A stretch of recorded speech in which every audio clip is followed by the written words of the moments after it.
D'après l'énoncé, le système étudié est le plongeur dans le référentiel terrestre. Sur le schéma, le vecteur vitesse V0 mesure 1 cm. Or, l'échelle indique que 1 cm correspond à une vitesse de 4 mètres par seconde. On en déduit donc que la vitesse à l'origine vaut 4 mètres par seconde. Dans cette question, et dans les deux suivantes, nous allons utiliser la méthode des deux points pour calculer les vitesses au point G1 et G2 et pour tracer les vecteurs vitesse correspondants. Sur le schéma, on mesure 1,9 cm entre les points G1 et G2. Sur le schéma, on mesure également 2,2 cm mais entre les points G2 et G3. Or, sur le schéma, l'échelle indique que 0,7 cm correspond à 1 mètre dans la réalité. On va donc réaliser un tableau de proportionnalité pour trouver la valeur réelle de G1, G2 et de G2, G3. On va mettre dans notre tableau de proportionnalité valeur en centimètres sur le schéma, dans une colonne, et dans l'autre colonne, on mettra valeur en mètres dans la réalité.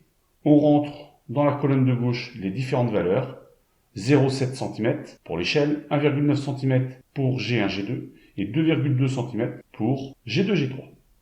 Et dans la colonne de droite, j'ai mis la correspondance entre les 0,7 cm sur le schéma qui donne dans la réalité 1 mètre.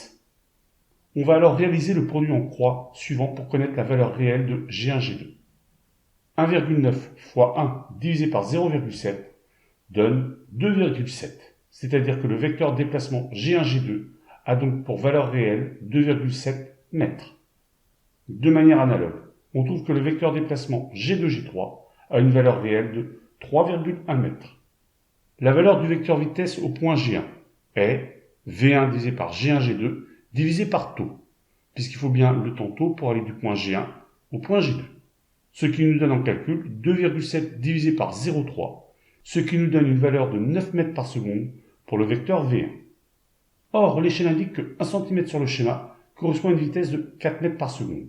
Par conséquent, le vecteur V1 aura une longueur de 9 divisé par 4 est égale à 2,3 cm sur le schéma. La valeur du vecteur vitesse au point G2 est V2 et est égale à G2, G3 divisé par taux, où taux est le temps qu'il faut pour aller du point G2 au point G3. Ce qui nous donne en calcul 3,1 divisé par 0,3 est égal à 10,3 mètres par seconde. Par conséquent, le vecteur V2 aura une longueur de 10,3 divisé par 4 égale à 2,6 cm sur le schéma pour respecter l'échelle.